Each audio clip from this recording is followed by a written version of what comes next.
bien, bonjour à toutes et à tous, ici Spiro et bienvenue dans cette toute nouvelle vidéo. Aujourd'hui, les gars, nous allons parler des bonnes séries de 2022. Ça inclut les séries qui sont sorties l'année 2022, mais également les séries que j'ai vues en 2022 qui ne sont pas forcément sorties justement cette année. Sachez qu'il y a déjà une vidéo des pires séries que j'ai vues en 2022 sur ma chaîne.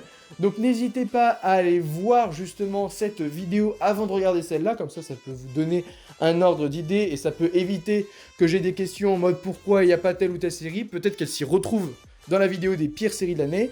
Et sachez que du coup très prochainement, normalement la semaine prochaine, vous aurez une vidéo sur les meilleures séries sorties en 2022.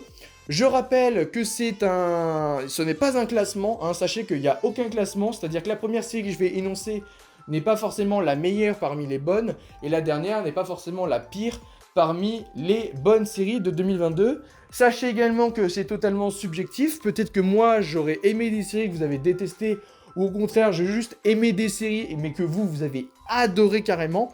C'est normal, il y a une divergence des opinions, et je vous invite du coup à mettre votre opinion et vos avis justement en commentaire. Et du coup, moi ce que je vous propose, c'est qu'on commence immédiatement avec la première série.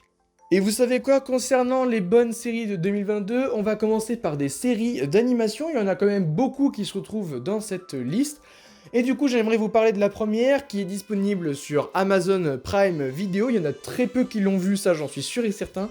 C'est La Légende de Vox Machina. C'est une série qui est un peu dans le même délire que Invincible, qui est également sortie sur Amazon Prime Video. Donc si jamais vous avez aimé Invincible, vous devriez aimer également cette série. Je la trouve quand même un peu moins bonne que celle d'Invincible, mais elle reste quand même très cool à regarder. Vous allez voir que franchement, on développe une équipe qui est super intéressante à suivre, avec chacun des pouvoirs ou des gadgets différents. L'histoire, elle reste quand même assez cool. Les méchants ont énormément de charisme, et ce qui est très très fort dans cette série, c'est qu'on ressent enfin la puissance des méchants. Il y a beaucoup de fois où les méchants, ils sont là, mais on s'en fout complet. Là, tu sens vraiment la puissance des méchants et l'impact qu'ils peuvent avoir justement sur les héros principaux de cette série. D'ailleurs, ils sont vraiment super cool. On passe par des personnages qui sont très sérieux à des personnages qui sont très drôles, surtout comme le nain. Le nain, il est extrêmement drôle, j'adore ce personnage. Mais franchement, il y en a plein d'autres qui sont extrêmement bons et ils sont vraiment énormément développés et ça, c'est vraiment cool. L'animation, elle est quand même assez sympa. Franchement, il y a vraiment quelque chose de recréé. Je rappelle quand même que cette série, elle est quand même assez gore, donc à déconseiller aux plus jeunes. C'est vraiment une série d'animation entre ados et adultes, disons. Voilà, si vous êtes ado, à mon avis, ça peut passer très tranquillement. Et la série, elle est vraiment cool. Il est vrai que la musique, je ne m'en rappelle pas trop, mais il faut savoir quand même que cette série vaut quand même un peu le détour. Elle est quand même très cool à regarder, et je pense que rien que pour l'atmosphère, les personnages, vous pouvez quand même kiffer. C'est 10 épisodes de 25 minutes, je crois, à tout casser. Ça se regarde hyper vite, et c'est vraiment une bonne série. Et donc, concernant la deuxième série d'animation, j'aimerais vous parler d'une série qui est sortie sur Netflix, qui a été quand même un gros carton, hein, puisqu'elle a eu ses 3 saisons. Je parle bien évidemment du Cuphead Show. De base, je devais pas regarder cette série, mais je vous avoue que j'étais un peu nostalgique de l'effet Looney Tunes, etc., ou même Tom et Jerry, et c'est vrai que ça ressemble un peu dans le délire à ce truc. C'est clairement à destination de base pour les enfants, mais c'est vrai que j'aime vraiment bien ce style de dessin animé un peu, et c'est vraiment super cool à regarder. Même si c'est sur Netflix, ça rejoint quand même les dessins animés que vous avez pu voir durant votre enfance, et même des séries des années 90-80. C'est vraiment hallucinant de ce point de vue-là. Et c'est vrai que les personnages sont quand même assez cool. Ne vous attendez à rien, il n'y a jamais de violence, il n'y a jamais rien de spécial, tu sais toujours que les héros vont s'en sortir, enfin bref, là il n'y a aucun spoil, mais c'est vraiment du Cuphead, des séries d'animation pour enfants quoi. Le méchant il est quand même assez cool à regarder, c'est assez drôle par moments. L'animation elle est simple mais elle est efficace, les personnages sont assez attachants. Au départ il y a un personnage que j'aimais pas trop, je crois que c'était Calice, un truc comme ça, ou Kaline, enfin bref, je ne l'aimais pas trop. Et au final, il y a quelques épisodes qui sortent sur certains personnages en particulier, et pas que sur Cuphead, surtout dans la saison 3, qui sont relativement intéressants et qui redonnent un peu une nouvelle image, disons, à certains personnages, et c'est vrai que c'est assez cool. D'ailleurs, le générique, mention spéciale à celui-ci, puisqu'il est quand même super sympa à voir, et c'est très rare quand même d'avoir des génériques qui soient quand même assez marquants, et la musique, elle est plutôt sympa. Voilà, ça se regarde assez facilement, c'est des épisodes qui peuvent durer 10 minutes. Dans la saison 3, je crois qu'il y a même un épisode de 40 minutes, enfin bref, vous avez clairement votre compte. C'est super sympa à regarder. Est-ce que je la conseille pour tout le monde? Pas forcément, hein, si vous aimez pas trop les séries à destination des enfants, c'est vrai que c'est pas du tout votre truc. Et du coup, je ne vous conseillerais pas du tout ce genre de série, mais c'est quand même sympa à regarder et ça vaut un petit détour parce que ça fait partie des séries d'animation phares justement de la plateforme Netflix. Et du coup, je vous l'avais dit, on parle énormément de séries d'animation et on va continuer sur cette lancée avec une autre série de Amazon Prime Video. C'est une série que je trouve vraiment très bonne. Elle a failli se classer dans les meilleures séries de l'année 2022, mais en étant objectif, je l'ai descendue un peu. Elle reste très bonne et je vous la conseille. Je parle de The Boys Diabolical, la série spin-off justement à la série principale The Boys. The Boys, pour ceux qui ne savent pas, c'est l'une de mes séries préférées all time et l'une des meilleures que j'ai vues de ma vie. Donc The Boys Diabolical, j'étais obligé de regarder cette série. Et ben franchement, c'était quand même très cool. Pourquoi je la classe ici, c'est qu'il y a certains épisodes dont je ne me rappelle pas du tout. Et c'est vrai que quand tu penses à une série et que tu ne te rappelles pas des épisodes, c'est qu'il y a un problème, c'est que c'est pas mémorable pour certains. Il y en a qui sont extrêmement mémorables parce que bah, forcément tu retrouves des personnages de la série principale, ou alors t'en découvres des nouveaux mais qui sont super intéressants et qui sont en fait inscrits dans un contexte qui est quand même assez plaisant à suivre. Mais c'est vrai que c'est quand même un peu, et même largement en dessous de la série principale, en même temps c'est pas du tout le même délire. C'est pareil, c'est du gore, c'est de la violence, c'est du sexe, c'est tout ce que vous connaissez de The Boys en animation. C'est par les mêmes créateurs, c'est vraiment plaisant à suivre, c'est génial, il y a plein d'épisodes qui sont mémorables, plein de personnages qui sont assez cool à suivre, c'est vraiment du même délire, ils vont à fond dans le concept. J'espère qu'il y aura une saison 2, parce que vraiment la série a été vraiment cool. Et sachez également que c'est une série d'anthologie, c'est-à-dire qu'un épisode est égal à une histoire, et en vrai la plupart des histoires sont quand même extrêmement cool à regarder. Il y en a qui sont très éloignés de la série principale, et d'autres qui sont carrément reliés à la série principale, et ça fait plaisir. La musique, j'ai rien retenu de spécial, mais c'est vraiment juste pour les personnages et pour l'ambiance de la série que je vous conseillerais justement celle-ci. Maintenant, on va faire un petit stop sur les séries d'animation, puisque j'aimerais parler d'une série DC Comics. Là où je vous avais dit que Flash et DC Legends of Tomorrow, c'était devenu vraiment très moyen, voire médiocre, cette série, je la trouve vraiment sympa. C'était Black Lightning saison 1 uniquement, puisque je n'ai pas regardé la suite. Et très honnêtement, la saison 1, elle est quand même super plaisante à regarder. Tu te rappelles absolument pas de la musique. Pareil, de toute façon, la musique, sauf pour les séries vraiment qui ont réussi à créer quelque chose, la plupart n'ont pas de musique mémorable, c'est pour ça qu'elles se retrouvent généralement pas dans les meilleures séries de l'année. Mais voilà, du coup, le personnage principal, il est super intéressant, les effets spéciaux sont assez bons, ils sont pas parfaits, mais ils sont assez bons.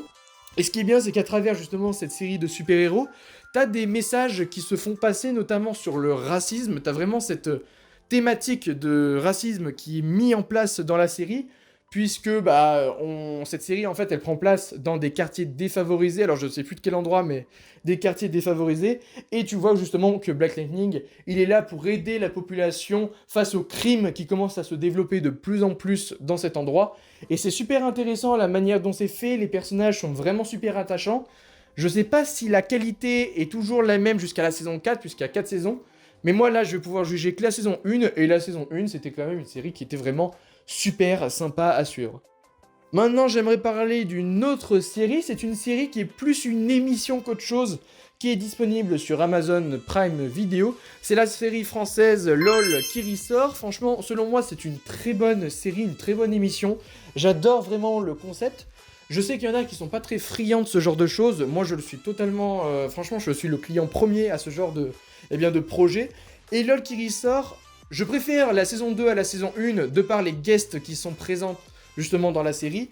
Mais en vrai, la série au global, elle est super, vraiment bien foutue. En gros, le principe c'est quoi? On met dans une salle pendant, je crois, 4 à 6 heures, une dizaine, on va dire, d'humoristes. Et le but, c'est de faire rire tous les autres sans rire soi-même. C'est-à-dire qu'une fois que vous riez, vous prenez un carton jaune, 2 fois c'est le carton rouge et vous sortez.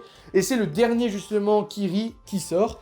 Et donc c'est vraiment super intéressant la manière dont c'est fait. C'est présenté par Philippe Lachaud, à qui l'on doit d'excellents films comme Alibi.com ou Babysitting.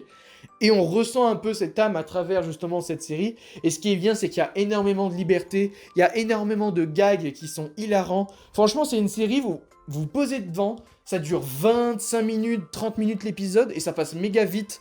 C'est vraiment génial. Franchement, j'attends énormément la saison 3. Si jamais vous avez vu le casting qui a été donné en fait sur Twitter, vous ne pouvez que attendre cette saison 3. On a du Paul Mirabel, du Gad Elmaleh, du Jonathan Cohen également, et ça c'est vraiment extraordinaire. Et la série elle est vraiment géniale, on rigole, on rit, ça nous divertit, ça nous fait oublier les mauvais moments qu'on passe peut-être dans la vraie vie, et c'est vraiment super bien foutu. Franchement j'adore cette série.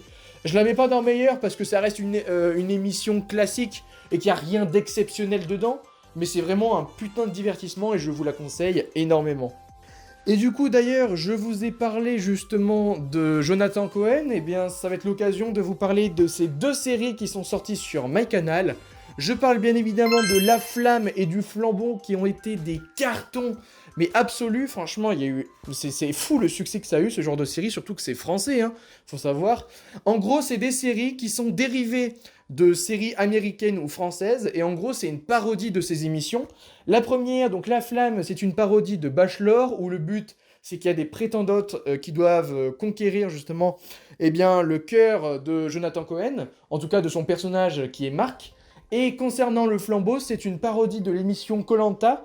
J'avoue que déjà, rien que par le concept, je préfère moi la série Flambeau à La Flamme, parce que entre de l'amour et de la recherche de l'amour, et des aventuriers avec une parodie, je préfère le style Koh-Lanta, mais les deux séries sont vraiment très cool à regarder, et je comprends un peu le succès que ça a eu.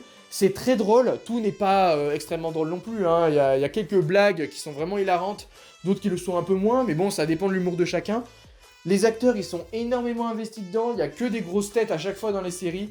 C'est super cool. Je vous conseille quand même de regarder d'abord La Flamme, puis le Flambeau, puisque dans le Flambeau, en fait, qui est une suite, entre guillemets, il y a quand même beaucoup de refs du Flambeau, et donc si vous n'avez pas vu le Flambeau, bah, vous pouvez pas forcément tout capter dedans.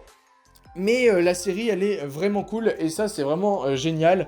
Les acteurs jouent super bien, il y a de bonnes idées, alors forcément, c'est scénarisé, mais c'est vraiment super cool, c'est drôle. Vous passez un beau moment, vous vous déconnectez, etc. Et c'est génial. Je crois qu'il y a 10 épisodes de 30-40 minutes pour les séries, et c'est super plaisant à regarder. Et je vous le conseille, surtout que c'est du français, et donc on peut que vous conseiller ce genre de séries quand elles sont bonnes.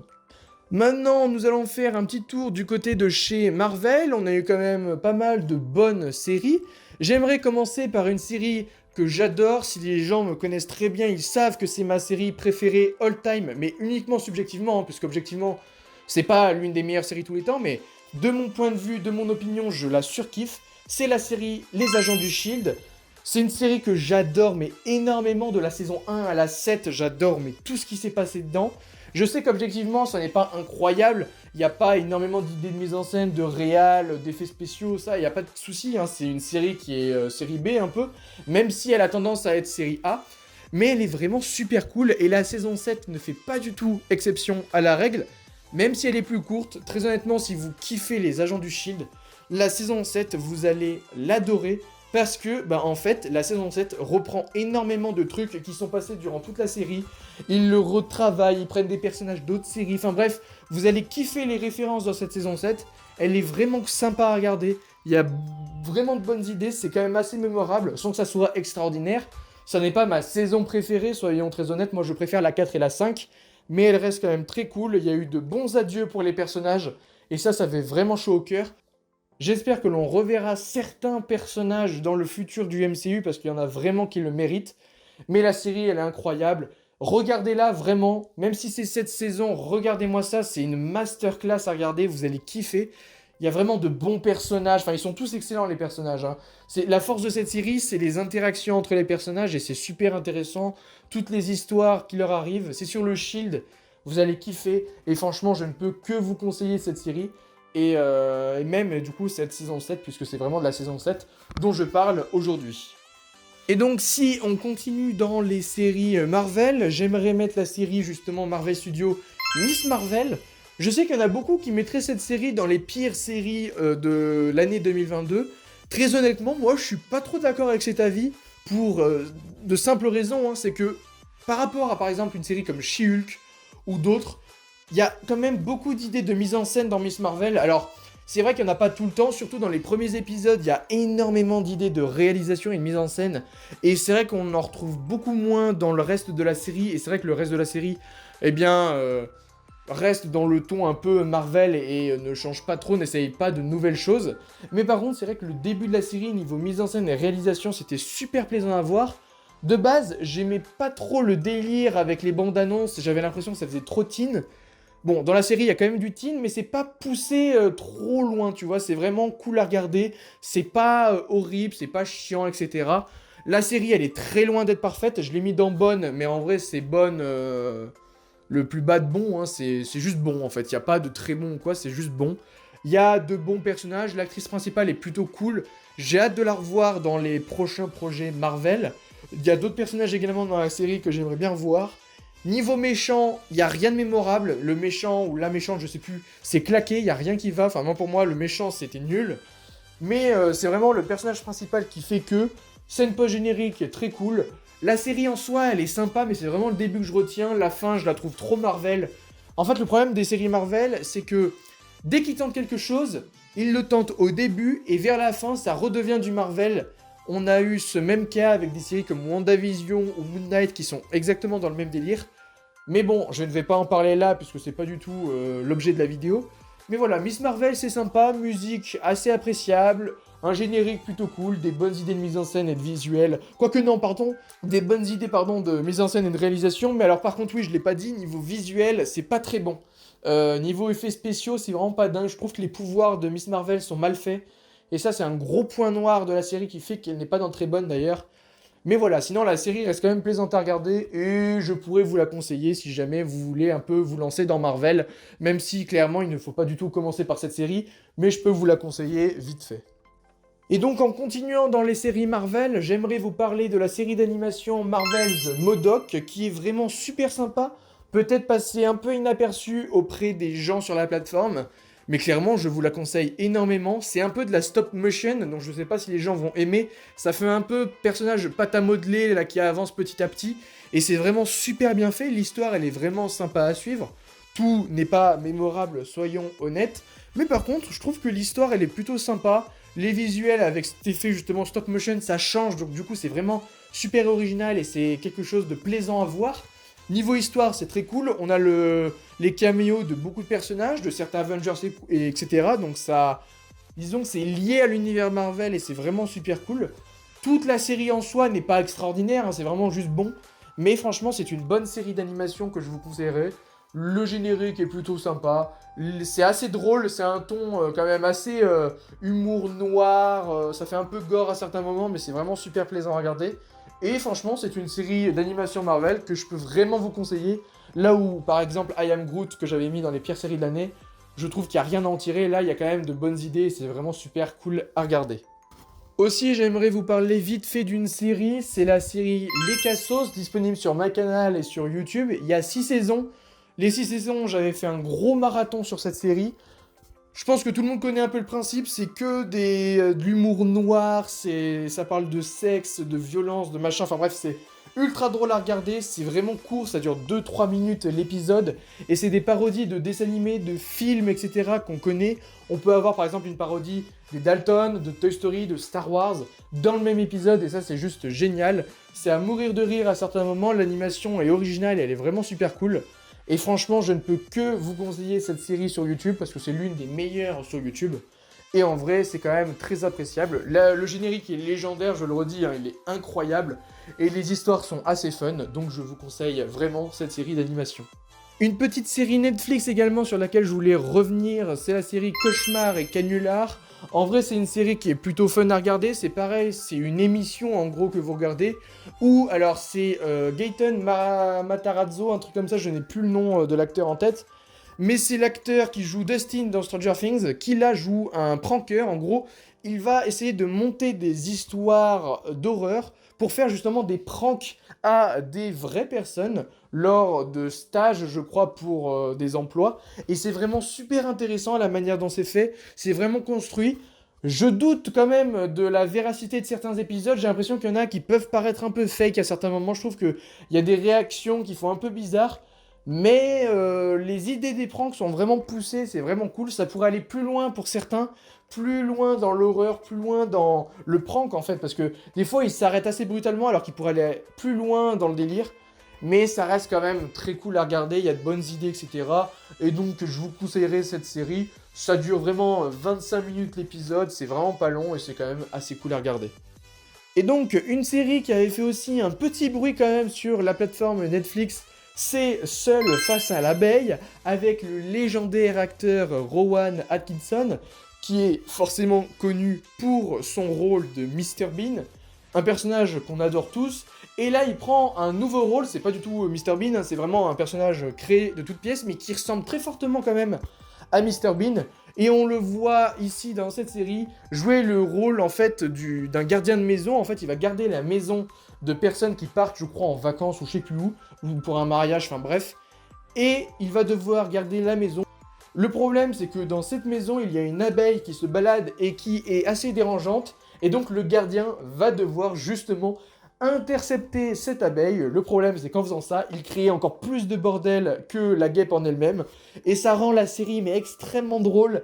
Il y a des situations qui sont loufoques, c'est incroyable, vraiment je pense que vous allez énormément rire si vous aimez le personnage de Mr. Bean. C'est le même délire, c'est exactement le même type de série, et c'est juste génial à suivre. Il n'y a rien d'extraordinaire, il n'y a pas forcément d'idée de mise en scène de fou, mais ça dure tellement pas longtemps, je crois que c'est 20 minutes l'épisode, même pas. Ça se regarde méga vite, et c'est juste une série qui est géniale, et je suis trop content de revoir Rowan Atkinson dans une série comme ça.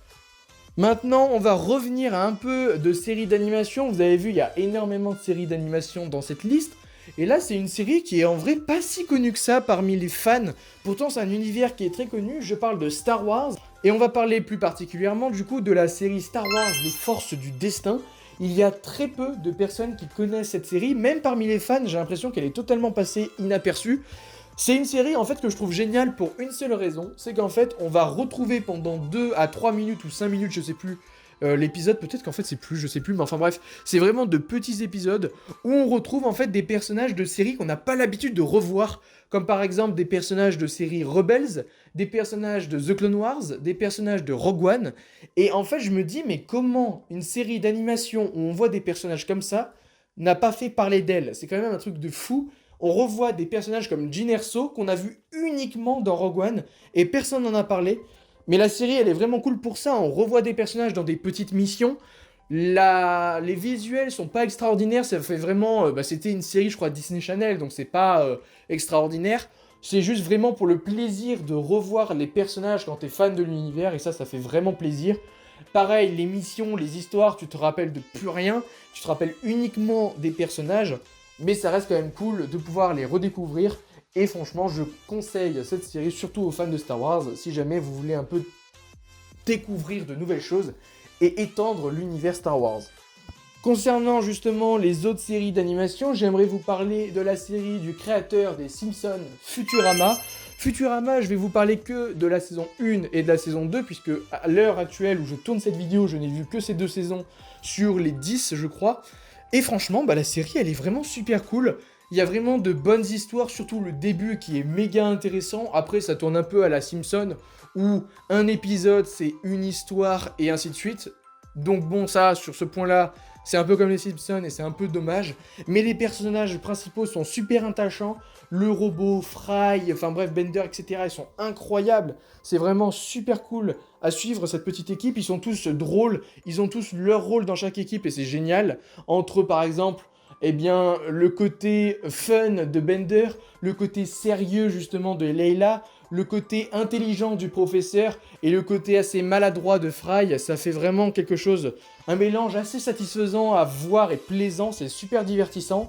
L'animation est très cool et franchement je vous conseille énormément cette série, surtout et également pour le générique qui est légendaire, il est incroyable. Et franchement, je vous conseille énormément cette série d'animation qui est vraiment super cool. Et d'ailleurs, en plus, elle va revenir très prochainement pour le retour après je ne sais combien d'années. Donc c'est vraiment quelque chose à commencer vite. Parce qu'à force, ça va faire comme les Simpsons, il y aura énormément de saisons. et on ne voudra jamais la regarder plus tard. Donc je préfère la mettre ici et vous la conseiller pour la regarder le plus vite possible. Et d'ailleurs, vite fait aussi, j'aimerais parler de la série d'animation Zootopia Plus. Là où Cars et Baymax n'avaient rien de spécial, Zootopia Plus, donc série dérivée du film Zootopie, avait vraiment quelque chose à raconter, je trouve, en tout cas par rapport aux autres.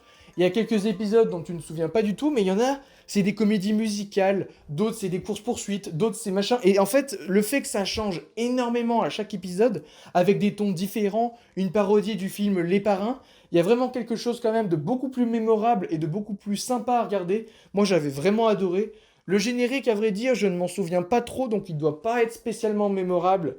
Mais les histoires, c'est vraiment le point fort de cette série. On retrouve les personnages qu'on avait bien aimés dans Zootopie. On voit beaucoup de retours aussi de personnages. Et c'est vraiment super cool. Donc je vous conseille vite fait cette série d'animation Disney. En plus, elle est méga courte. Je crois qu'il y a 6 ou 7 épisodes, peut-être 5 en fait, de 15 ou 10 minutes. Et c'est vraiment quand même super plaisant à regarder. Et concernant justement les séries un peu plus matures, on va passer du côté de Apple TV, puisqu'il n'y a pas beaucoup de séries justement d'Apple TV dans les 3 vidéos qui vont arriver. Mais bon, je vais parler de la série Si.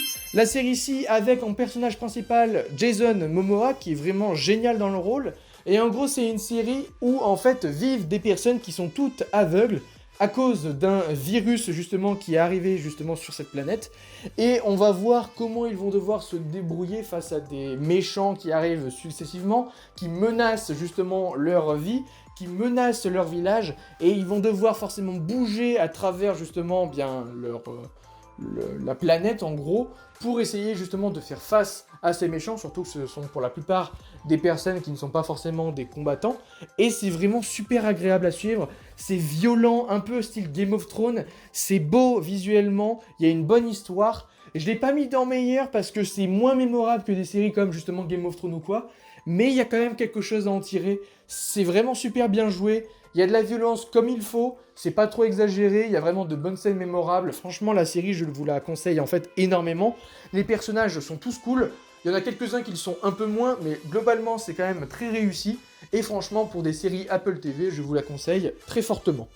Passons du côté de Amazon Prime Video, je sais que pour cette série, il y en a énormément qui mettraient cette série dans les pires séries de l'année, peut-être à cause de la déception de celle-ci par rapport à l'univers, mais je parle bien évidemment du Seigneur des Anneaux, les Anneaux de Pouvoir, et en fait, par rapport aux autres, je pense que moi, déjà, je suis beaucoup moins fan que les gens qui sont mais fous de l'univers du Seigneur des Anneaux, moi j'adore cet univers, mais je ne me considère absolument pas comme un fan. Mais c'est vrai que j'en attendais quand même beaucoup, donc il y a forcément un peu de déception, il faut le savoir. Mais alors par contre, niveau qualité visuelle, niveau effets spéciaux, niveau tout ce que vous voulez en fait, niveau, ouais c'est ça, les visuels, les plans, les effets spéciaux, ils sont parfaits. Il n'y a rien à dire, c'est insane de ce point de vue-là, c'est vraiment extraordinaire.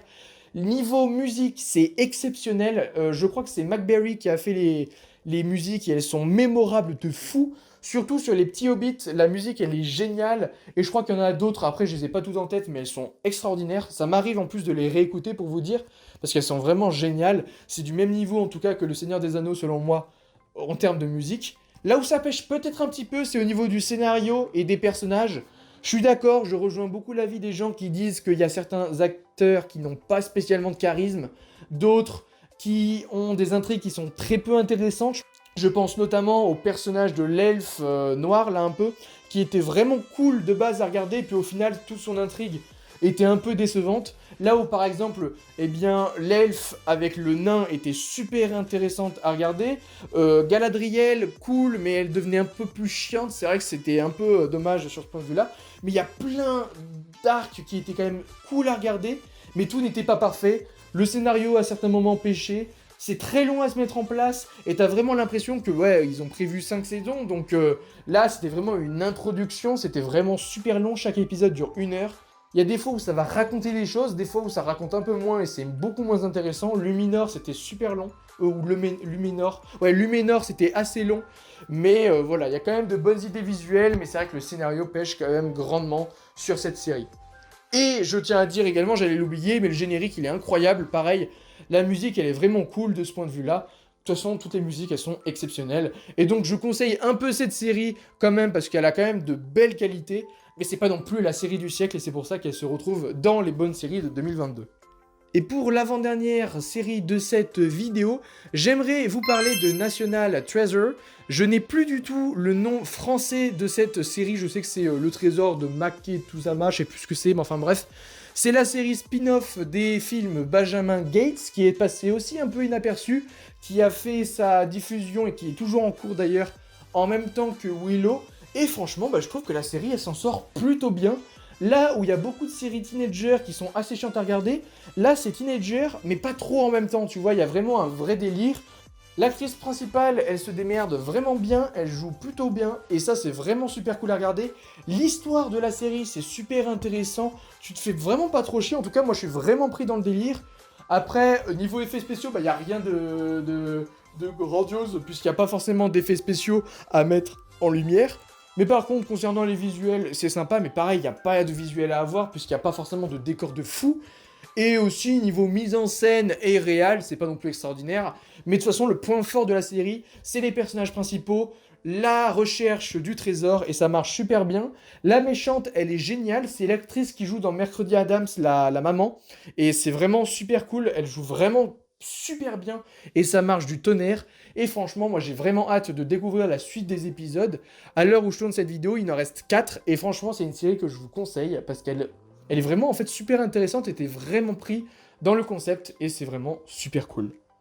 Et donc pour conclure cette vidéo, j'aimerais terminer par une dernière série. Je sais que pour beaucoup ça va faire énormément de mal à entendre ça. Selon moi, c'est l'une des séries les plus surcotées de ces dernières années. Parce que je trouve que cette série, elle a mérité son succès, ça, y a aucun souci. Mais alors par contre, les gens qui disent que c'est la meilleure série depuis longtemps, c'est totalement faux. Je parle bien évidemment de la série Mercredi qui est sortie sur Netflix. Il y en a beaucoup qui mettraient cette série dans meilleure série de l'année ou je sais pas quoi. En soi, oui, en termes d'ambiance, d'univers, c'est cool. Il y a quand même un peu de déception, surtout venant de la part de Tim Burton, qui est un grand réalisateur, qui a fait des films qui font partie des meilleurs de tous les temps. Là, c'était, je crois, sa première série à peu près, et c'était, mais niveau, je suis désolé, visuel, c'est catastrophique. Les effets spéciaux sont affreux, ça, franchement, je ne sais pas qui peut dire et se lever et dire « Ouais, mais non, ça va, il n'y a rien qui va niveau visuel et effets spéciaux, c'est moche comme pas possible ». Le seul truc qui sauve la série, surtout, c'est l'actrice principale, Jenna Ortega, qui joue extrêmement bien, ça, y a aucun souci.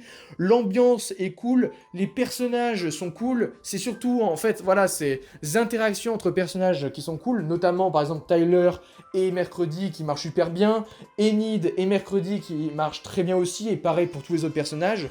Mention spéciale aux acteurs des parents de Mercredi qui, pareil, jouent extrêmement bien. Ils ont eu un épisode dédié à eux qui était phénoménal, je trouve. Enfin, vraiment, il était vraiment cool à regarder. Mais la série, elle s'en sort pas parce que les effets spéciaux sont moches.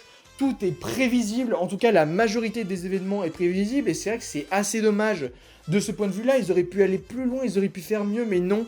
On connaît, on sait ce qui va se passer, on sait qui va être le ou la méchante, etc. Ils auraient pu pousser le bouchon un peu plus loin, aller plus loin dans l'univers, parce qu'on présente un univers, mais je trouve qu'on se limite trop, justement, dans cette première saison. J'ai entendu parler qu'ils allaient sûrement aller plus loin, en tout cas, je sais que Jenna Ortega, l'actrice, du coup, principale, veut essayer d'aller dans un côté plus dark. Moi, je suis totalement d'accord avec ça, je veux que ça soit le cas, parce que la série a un potentiel. Je dis pas qu'elle est nulle, puisqu'elle se retrouve dans les bonnes séries, elle n'est pas meilleure à cause de tous ces problèmes que je vous ai évoqués, mais elle a un potentiel, elle a quelque chose à raconter, il y a quelque chose à en tirer, et c'est vraiment là où la série peut se démarquer. Mais malheureusement, je suis désolé, pour les visuels, pour le scénario qui à quelques moments est peut-être trop prévisible, et des fois c'est pas très subtil, et plein d'autres éléments comme ceci, c'est vrai que c'est un peu dommage. Et mention spéciale du coup à l'acting qui aide vraiment la série, et aussi les interactions entre les personnages qui marchent du tonnerre. Et donc, c'est sur la série Mercredi que je vais conclure cette vidéo. Vous aurez remarqué qu'elle est quand même assez longue, parce que même si je ne fais pas de critique, eh bien en fait, il y a quand même beaucoup de choses à dire sur chaque série. Mais franchement, en vrai, soyons honnêtes, il y a quand même eu de bonnes séries en 2022. Il y a eu des séries vraiment sympathiques, des séries très cool, mais qui rentrent dans cette catégorie de bonnes séries vues en 2022. Vous allez voir que dans la prochaine vidéo, eh bien, nous allons parler des meilleures séries de l'année 2022. Et là, vous allez voir qu'on a eu d'énormes pépites. Ça fait partie des meilleures séries que j'ai vues de ma vie. Vous allez voir, vous allez kiffer la prochaine. Et plus tard, on parlera également des tops. Pour le coup, là, on fera un classement des séries qui sont sorties uniquement en 2022. Vraiment, je vous attends nombreux sur cette vidéo. Si jamais celle-ci vous a plu, ben, n'hésitez pas à lâcher le petit pouce bleu, à vous abonner à ma chaîne YouTube, ça me ferait extrêmement plaisir. Et donc moi je vous dis à la prochaine pour de nouvelles vidéos, c'était Spiro. Ciao tout le monde!